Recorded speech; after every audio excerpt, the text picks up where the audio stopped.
decano del medio universitario, doctora Ana María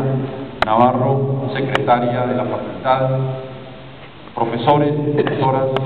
miembros del Consejo de la Facultad de Comunicación y Lenguaje, profesores, estudiantes, familiares,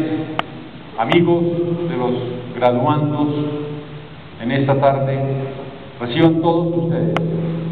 un saludo muy especial y una muy cordial felicitación de parte de la universidad en este día de graduación, este día de alegría, este día emocionante para ustedes y para nosotros, para la universidad. Los actos de graduación en la Universidad Javeriana son actos a la vez sencillos y solemnes. Sencillos porque creemos que es un momento que forma parte de la vida, de los estudios, donde